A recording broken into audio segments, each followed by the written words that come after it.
Nasib 4 pegawai WO Ayu Puspita tipu banyak calon pengantin, kini ikut diciduk polisi. Aksi dugaan penipuan wedding organizer, WO, milik Ayu Puspita terbongkar gara-gara pernikahan di Koja, Jakarta Utara. Polisi mengungkapkan 5 orang telah ditahan terkait kasus dugaan penipuan dan penggelapan. Polres Metro Jakarta Utara menangkap Ayu Puspita, pemilik wedding organizer, WO, PT Ayu Puspita Sejahtera, APS, yang viral karena diduga menipu sejumlah calon pengantin melalui layanan catering. 4 pegawai WO tersebut juga ikut diamankan untuk diperiksa lebih lanjut. Kapolres Metro Jakarta Utara Kombes Pol Erik Frendris mengatakan, pihaknya telah menerima laporan dari para korban terkait dugaan penipuan dan penggelapan yang dilakukan WO tersebut.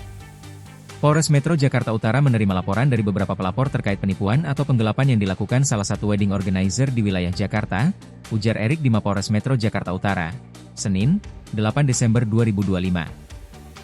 Menurutnya, modus yang dilakukan adalah WO menerima pembayaran penuh untuk penyelenggaraan acara pernikahan, termasuk catering.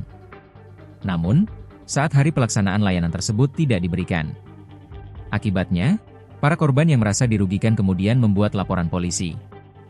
Erik menyebut sebagian korban mengaku telah membayar hingga puluhan juta rupiah. Saat ini, 5 orang dari PT APS telah diamankan dan sedang menjalani pemeriksaan intensif di Polres Metro Jakarta Utara. Ayu Puspita pun turut diamankan dari penangkapan ini. Ayu Puspita dan para pegawainya sebelumnya diamankan di wilayah Jakarta Timur setelah warga memberikan informasi kepada polisi. Mereka kemudian diserahkan ke Polres Metro Jakarta Utara karena laporan resmi berada di wilayah tersebut.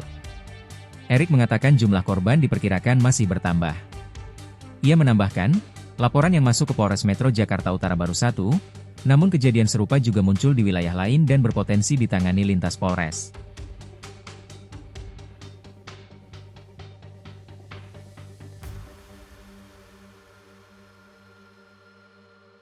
Download Tribun X sekarang, menghadirkan lokal menjadi Indonesia.